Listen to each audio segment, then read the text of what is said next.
E eu começo o programa, como te adiantei, com um assunto que, por vezes, pode parecer delicado, mas muito necessário. Na última quarta-feira, o Brasil ficou chocado com a tragédia da Escola Estadual Raul Brasil, no município de Suzano. Infelizmente, a gente teve que se deparar com isso tudo, mas, felizmente, a gente tem a possibilidade de abrir os olhos para essa realidade.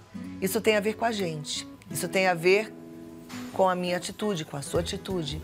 Não adianta a gente apontar dedo, a gente precisa realmente prestar atenção na nossa parte. O que é que a gente pode fazer para mudar isso? O que é que a gente pode fazer em relação aos nossos filhos ou aos que estão próximos da gente? Hoje eu recebo a psicóloga clínica, ela é coach, palestrante, escritora, CEO da Conexão Direta 4D Coach, especialista em Enneagrama, que é o estudo da personalidade, Cíntia Roberta Conte. Seja muito bem-vinda. Obrigada.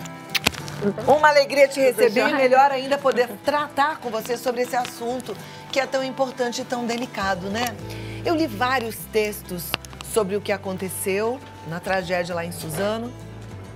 Hoje a gente lê na internet que eles estavam envolvidos aí numa internet baixa e que estimula os jovens a essas atrocidades. Mas eu acho que eu li um texto que foi muito elucidativo do padre Fábio de Mello, que ele finaliza e conclui dizendo que, na verdade, isso tudo tem a ver com a falta de amor. E é o que a gente estava conversando ali fora, né, Cíntia? É isso, né?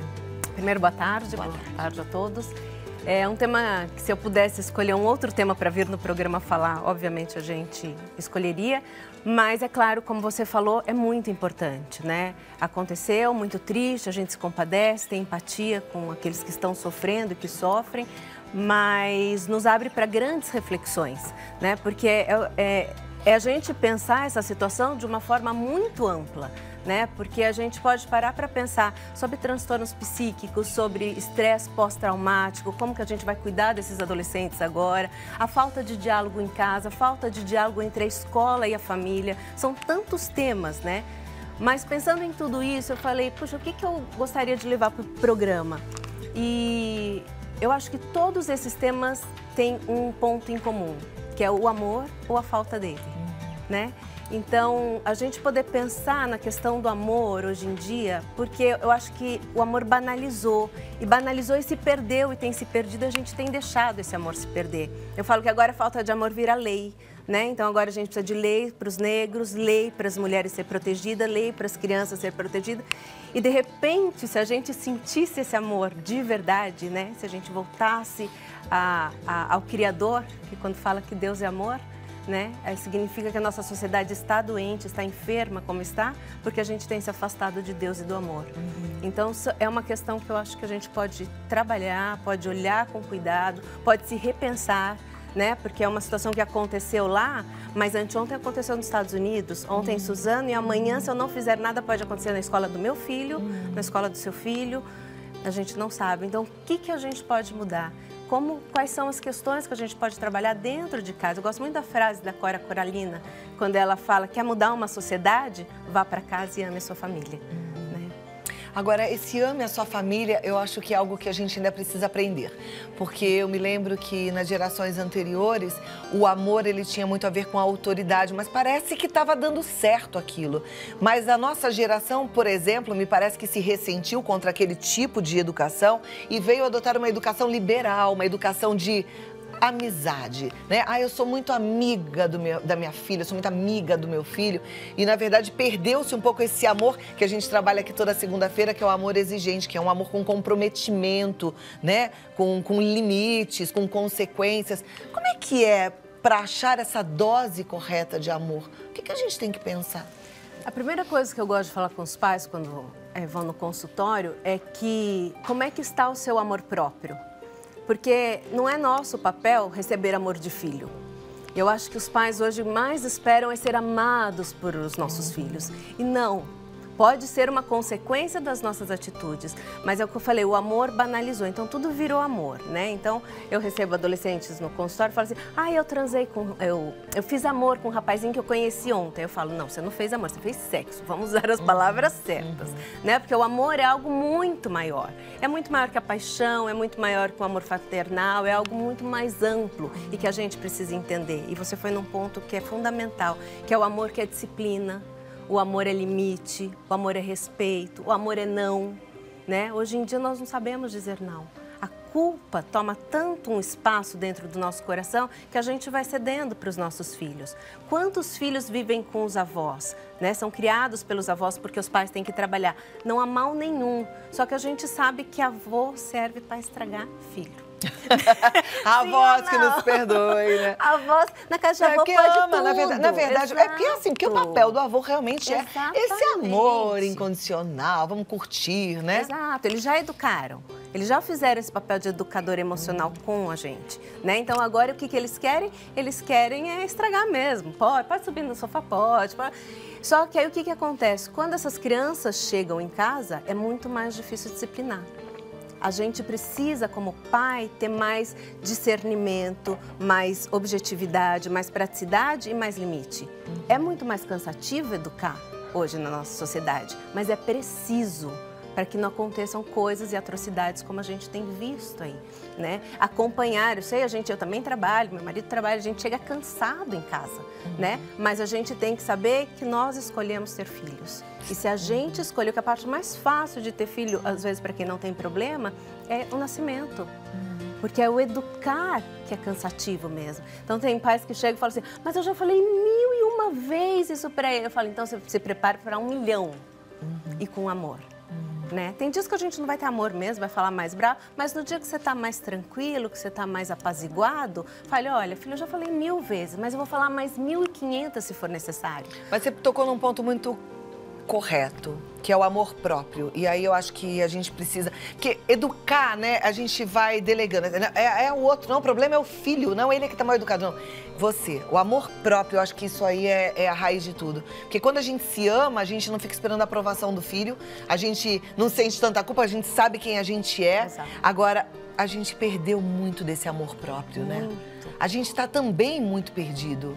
Com tanta informação, eu volto e meia escrevo no meu Instagram, para de olhar a vida dos outros, para de achar que a vida dos outros é melhor que a sua, para de olhar que o corpo da outra é melhor que o seu. A gente tem que voltar a entender que a gente é um ser único, amado e aprovado e ponto, né?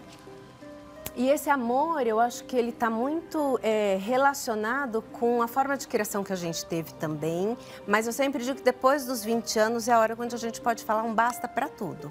E eu posso decidir a me amar a partir daí, né? Eu posso decidir a me respeitar a partir daí, eu posso decidir pôr limites a partir daí, porque tudo é disciplina. Mas a gente acha que não, que tem que ser livre, né? A gente tem confundido um pouco alguns princípios, alguns conceitos, e nisso a gente tem perdido esse amor, que é tão importante hoje, né? A gente resgatar o que significa amor, porque eu sempre falo que as pessoas confundem um pouco o amor com a paixão, com o amor eros, né? E aí fica muito confuso, porque aí vira aquele amor que eu sofro. E se no amor eu sofro, eu não quero sofrer. Então eu tenho deixado de amar, né? E aí eu vou precisar exatamente daquilo que eu falei, das leis, para me dizer até qual é o meu limite de respeitar o outro ou não. Então eu faço, acho que um convite hoje que a gente possa abrir o nosso coração para o amor, porque amor não é só receber. Amor também é doação. E quando eu dou, eu me amo mais também. Porque eu falo, putz, como eu sou bacana, sabe? Então, são esses tipos de amor que eu acho que a gente tem perdido a sensibilidade para ver e para olhar, para ajudar. O amor que cumprimenta no elevador, sabe? São gentilezas. Eu acho que o amor, ele é sutil nas nossas gentilezas, no nosso cotidiano, no nosso dia a dia, ou deveria ser. E a gente tem perdido isso, né? A gente está tão preocupado em ganhar dinheiro que a gente tem se distanciado das coisas emocionais. A gente está preocupado com o efêmero e a gente esquece das coisas eternas. Isso é algo que a gente precisa pensar. Em termos práticos, porque tem muito pai nessa hora pensando assim, como é que eu explico isso para o meu filho? E deve ter muito filho preocupado e amedrontado até em relação a ir para a escola, de pensar, e se isso acontecer na minha escola? Né? Como é que a gente age nessa hora? Eu acho que uma outra forma de amor, que também a gente tem perdido, é o diálogo. Né? Falar das coisas de uma forma muito aberta e transparente. Os meus filhos também vieram com essa preocupação, né? E como às vezes a gente fala, não vamos falar sobre isso, não, isso não foi na sua escola, deixa... Não, essa é a hora de falar. Se aconteceu, vamos falar. Tanto para os adolescentes que passaram pela situação né, bem pertinho ali na escola mesmo. Deixa esses adolescentes falarem a respeito do que eles sentiram, pelo amor de Deus, essa é a hora deles poderem falar, quanto os nossos filhos, que vão trazer situações ou vão trazer essas questões para casa porque escutaram um amiguinho falando, ouviram no noticiário. É importante que a gente dialogue, sente com o seu filho e sentar mesmo. Né, eu uso muito o chão, às vezes as pessoas falam, nossa, você fica mesmo no chão? Eu falo, fico porque eu tô acostumada a ficar no chão com as crianças. Né? Senta no chão e vamos falar a respeito, vamos ter medo de falar. Né? Não às vezes a gente acha que o não falar vai gerar que meu filho não passe por situações ou não se torne agressivo. E não é exatamente o contrário. É falando a respeito que a gente pode criar neles a reflexão e é a reflexão que faz com que ele possa decidir de uma forma mais livre o que ele quer para a vida dele. Perfeito. Ao mesmo tempo, tem muitos pais que estão amedrontados. Hoje mesmo, num dos grupos meus de WhatsApp, tinha uma mãe falando assim, será que eu corto a internet em casa? Né? Porque fica pensando, puxa, se a internet está levando esses jovens a tomarem esse tipo de decisão, é melhor cortar a internet. E aí... eu queria te ouvir também em relação a isso. Então, eu acho um tema super importante, a gente não pode esquecer, a internet está aí para todos. Por que uns atuam dessa forma e outros não? Então, existem aí uma gama de situações e de motivações que levam esses jovens a tomar atitudes como essa. Então, o problema não é a internet. Claro que se eu puder tomar cuidado com o tempo, não vou deixar meu filho um dia inteiro ou deixar solto, né? Tem mãe que deixa o filho se fechar no quarto e ficar. Não, vamos olhar, é nosso filho, é nosso... Outra forma de amor é o cuidado, né? E a gente deve cuidar dos nossos filhos nesse sentido, não é proibir, é acompanhar, vamos acompanhar o que eles estão vendo também. Agora, para acompanhar, eu fico sempre pensando, a gente precisa entender um pouquinho. Então, não adianta também a gente ficar ali, né, no mundo à parte, só quero ver minha novela, só quero fazer o meu tricô, não quero entender nada de internet, não, tem que entender um pouquinho, tem que penetrar um pouquinho no universo dessa meninada, porque senão você chega lá no computador, ele aperta um botão, você não viu o que ele está fazendo. Né? E a gente precisa ver. As crianças tímidas, às vezes, elas se trancam muito e muitos pais acham que, ok, ele é super estudioso. Tem que ficar atento, né? Eu acho que todos os comportamentos que nos chamam a atenção em casa, a gente pode abrir um pouquinho os olhos. Tanto a timidez, como aquele que é muito extrovertido, né? Porque sempre tem um motivo pelo qual os nossos filhos assumem algum tipo de personalidade. Então, a gente poder estar atento para isso eu gosto muito de olhar a família hoje, as crianças e o ser humano através do Enneagrama, né? Que são os 9 tipos de personalidade, enfim, de uma forma muito mais profunda, mas que a gente possa entender como é que essa criança atua, como é que essa criança funciona, porque às vezes também ser muito extrovertido também pode ser um traço de alguma coisa que não está legal, ou ele está precisando chamar atenção. Né? Então, sempre que tem algum destaque, eu acho que você falou uma coisa legal, que é assim, vamos sair do nosso universo só de ficar olhando a novela ou ficar tricotando e entrar um pouquinho no universo dos nossos filhos. Chamou a atenção por qualquer motivo, olha. E se vem a paz no teu coração, você olha e fala, não, é saudável, bacana, deixa. Mas sempre aquela atenção e sempre muito, muito diálogo. Como você se sente? Eu gosto muito de perguntar para meus filhos. Como vocês estão se sentindo hoje? O que vocês sentiram na escola? Porque através desse sentimento, né, quando a gente pensa nesses dois jovens que atuaram dessa forma tão violenta, a gente pode ver o quanto eles não olhavam e não lidavam com os próprios sentimentos. Aí sai através da agressividade, sai através de uma série de conteúdos psíquicos inconscientes que nos assusta, né, demais. Então, aprender a lidar, deixar a criança ter raiva é muito importante, né? Às vezes, nossos filhos têm raiva mesmo, a gente também tem, né? Por que a gente não dá o direito deles terem? Perfeito. Mas vamos falar um pouquinho dessa história do bullying, né? Eu acho que eu fui beneficiada de alguma forma pelo bullying que eu sofri. Eu falava muito e a turma da minha escola zoava porque eu falava demais. A hora que eu pude falar profissionalmente, que me deram a chance de pegar o microfone para falar, eu falei com tanto amor, com tanto prazer, e aí eu descobri que era isso que eu amava. E falei, é nisso que eu vou focar minha vida. Então me ajudou, de certa forma. Também sofri bullying. Também sofreu bullying? Também. Eu era gordinha, né? Eu era. Olha lá!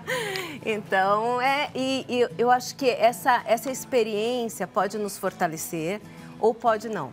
né? Aquilo que eu estava explicando do Eneagrama das personalidades, vai depender de como essa criança recebe, de como a criança que atua o bullying, que faz o bullying, a forma que ela faz, com o que ela mexe, né? Porque se falarem para você, Claudinha, você é muito feia, você vai falar, tá, ok, né? Ou seja, se ela vai exatamente na ferida da outra criança, pode causar um dano muito grande também. Mas a gente volta no princípio da falta do amor. Por que essas crianças estão precisando fazer tanto bullying na escola? A gente sofria, mas hoje é um bullying um pouco mais agressivo do que aquela época, né? O que está faltando em casa, quando a gente pode, se a gente puder pensar e se a gente puder olhar, né? E aí eu gosto sempre de perguntar, quantas vezes por dia você diz que ama seu filho? O amor está aqui para a gente dar, né? Não paga nada. É diferente de um presente que você tem que trabalhar um monte para comprar para o teu filho, e é o que os pais mais fazem hoje. O amor está aqui de graça, é um abraço, um sorriso, um beijo, um pegar no colo. Isso aí não custa nada e faz tanta diferença para uma criança, porque a criança vê o mundo completamente distinto da forma que a gente vê. Então, a gente precisa estar mais aberta para o amor, sabe? E também parar de exagerar, que é o que eu falo. A gente virou uma sociedade de mimimi porque nos falta amor. Aí a gente precisa de regras, de leis, de uma série de coisas, porque, na verdade, o que falta realmente é a gente dar, que é de graça. Isso aí. E da mesma forma que eu falo, da mesma forma que ele, né? Que Deus colocou o amor no nosso coração, para a gente não ficar com aquele medo, não vou amar porque eu vou sofrer, Ele também colocou dentro de nós, que é o que você falou, força, coragem, garra, para a gente poder reverter essa situação de muitas adversidades que a gente vai passar na vida. Perfeito. Vamos seguindo, aprendendo sempre. Obrigada, gostei, viu? Olha, a primeira pergunta, ela é professora e ela diz, estou com medo de dar aulas, entrei em pânico. É a Maria José, ela é lá de Brasília. Maria José, é normal, né? E aí eu acho que a gente pega um pouquinho da linha do estresse pós-traumático, que é aquela sensação que nos gera pânico, ansiedade, sofrimento, medos de algo que a gente viu e começa a recordar. Porque isso é um movimento que a mente faz sem a gente perceber. Ou seja, eu não quero pensar na situação, mas eu estou aqui, me vem a imagem que eu vi da escola, ou enfim. Então, se afasta um pouquinho dessa realidade, dos vídeos que também a televisão, ou seja, a internet começa a bombar, se afasta um pouquinho, retorna à tua essência de qual é o teu papel dentro da escola, o que você quer fazer ali, conversa muito com os teus alunos, porque vai fazer bem para você e para as crianças também, os adolescentes, enfim. Perfeito. Vamos lá, Maria José? Você tem um propósito para cumprir. Vamos com força e coragem. Próxima telespectadora, ela diz, boa tarde, Cláudia, meu irmão tem 15 anos, está tendo comportamento agressivo de maneira verbal e física. Ele também está na fase de fazer coisas escondidas, como, por exemplo, o uso de bebidas alcoólicas. Meus pais já conversaram com ele de forma tranquila e cautelosa, já levaram algumas vezes à terapia, mas ele vem repetindo esse comportamento, o que poderia ser? Continuar, como eu falei, né? 1000 vezes. Já falei 1000 vezes para o meu filho. Fale 5.000, 1 milhão de vezes. Então, o diálogo, ele tem que continuar e permanecer dentro dessa família. Saber que adolescente tem, sim, uma fase difícil, né? Mas ter esse olhar diferenciado. Ele vai à terapia ou ele está passando por um processo terapêutico? Que é diferente. Às vezes, as pessoas levam para a terapia, faz 2, 3 sessões, não resolve, né? Então, a gente poder ter esse entendimento, essa compreensão de que terapia é um processo que tem começo, meio e fim, é muito importante também, né? Mas sempre é o caminho do diálogo, tentar dialogar e amar. É difícil amar, às vezes, um adolescente agressivo, é difícil, mas é fundamental para que ele possa se recuperar também. Perfeito. E linda a sua participação como irmã, essa preocupação com seu irmão. Parabéns, viu? Próxima é da Melissa Miranda. Um beijo, Melissa. Ela pergunta, alguns pais têm medo de participar, de saber da vida dos filhos, pois existe o medo de encontrar alguma coisa errada e não saberem o que fazer com o ocorrido. É isso? É isso. É isso. A gente vê muito, muito, né? Não tenha medo, né? Eu acho que tudo que a gente descobre, que a gente encontra, a gente vai ter força para lidar com aquilo. A gente pode buscar ajudas fora. Hoje, a gente tem muito mais conhecimento de situações, então ir a fundo numa situação vai preservar você de um futuro muito pior. Porque às vezes a gente vai fugindo e quando vê a situação está muito pior. Às vezes uma droga, uma bebida, né? Se eu olhar no começo e encarar aquilo de frente como pai, como responsável desse adolescente, vai me evitar problemas maiores futuros. Agora, isso tem a ver um pouquinho com o nosso amor próprio, né? Porque a gente fica com tanto medo de encontrar algo de errado que possa, de alguma forma, nos acusar como fui negligente, não fui boa mãe, errei aqui ou ali, que a gente prefere não ver, não é? E se a gente sabe quem a gente é, o quanto a gente fez, o quanto a gente tem de amor, eu acho que a gente procura com mais coragem do que vai encontrar. A gente precisa entender que os nossos filhos são frutos do relacionamento nosso com eles, mas também são frutos do que eles vivem no meio social, da própria personalidade que eles já nascem com ela, para a gente não se culpar tanto. Então, ter esse conhecimento nos alivia um pouco, sabe? Essa responsabilidade que, está passando por essa situação porque a culpa é minha. Né? Essa coisa da culpa, eu sempre falo, culpa serve para ficar no lixo, porque na nossa vida ela não serve para absolutamente nada. Então, a gente poder jogar a culpa no lixo e saber quem a gente é, o que a gente fez, o que estava ao alcance de fazer. Se a gente não fez diferente, é porque a gente não dava conta naquele momento. Mas eu amei isso que você falou. Olha, eu quero que você preste atenção, porque isso eu acho que é libertador. O filho, ele é fruto da nossa relação com ele, mas a relação dele com a sociedade, dele com a vida, dele com o Criador. Quer dizer, a vida dele é a vida dele. Ele é ele. Já nasce com uma personalidade também. Muito bom. Próxima. Boa tarde, Cláudia. Parabéns pelas temáticas do programa. Obrigada. Ela diz, aprendo muito. Na sua opinião, as mães idosas que preferem ficar em seus cantinhos também devem sair do comodismo e visitar seus filhos? Eu vou passar a palavra para a Cíntia. Genial. Eu acho que relação de amor é feita dos dois lados. Né? Então, acho sim que mãe idosa deve sair, a não ser que tenha um problema, né? A pessoa Ela até pergunta se são pessoas que não podem se deslocar. Aí já fica um pouquinho mais complicado, né? Aí a gente pode se deslocar por elas. Mas se elas têm essa possibilidade, porque tem pessoas que não podem se deslocar tanto, mas que tudo bem, né? Tem ajudadores, gostam de sair de casa. Agora, precisa entender um pouquinho mais essa questão, assim. Mas eu sempre parto do princípio de que qualquer relação de amor tem que ser dos dois lados. Eu dou e eu recebo. E se não for assim, questione. Perfeito. E aí também ter uma franqueza, porque às vezes as mães ficam assim, não vou porque vou incomodar, e de repente o filho está querendo essa visita, às vezes está precisando de uma ajuda, né? A gente ter espaço aí para o diálogo, não só quando é pequenininho, mas a vida toda. A vida inteira, a vida inteira.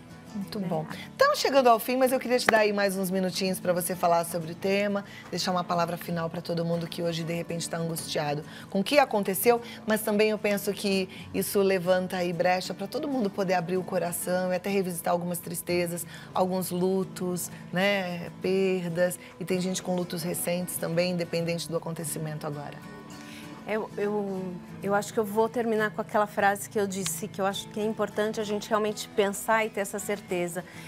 Se Deus colocou o amor no teu coração, Ele vai te dar a força, a coragem e a garra necessária para sair de qualquer tipo de situação. Seja só verdadeira com você mesmo, né? A gente não pode fugir das situações, fugir da dor, fugir do sofrimento. Encare de uma forma verdadeira. Olhar para esse sentimento de uma forma real e verdadeira. Nossa, como é libertador. Chorar as nossas dores é muito importante, é libertador. Então, que a gente possa fazer isso, oferecer escuta para aquele que sofre, né? Porque às vezes quem sofre necessita falar e às vezes não tem espaço, não consegue encontrar. Porque hoje em dia a gente fala tanto, não, você fala do seu problema, eu falo do meu, né? Então, buscar às vezes uma ajuda de um terapeuta que possa fazer uma escuta genuína ajuda muito também. Muito bom. Passar o contato da Cíntia, quero que você acompanhe no Facebook, é Cíntia Roberta Conte, é Cíntia com THY, tá? Cíntia Roberta Conte, no Instagram, Roberta Conte Psicoach. Tá escrito aí para você copiar, Roberta Conte Psicoach. Telefone WhatsApp 11 9 45 39 91 82. Um ótimo final de semana, muito obrigada. E até a próxima. Até a próxima. Sempre bom receber gente inteligente, sensível, sempre bom falar do coração, poder tratar desses assuntos lembrando da fonte do amor, aquele que nos acompanha o tempo todo, que nos alimenta, que nos protege, né?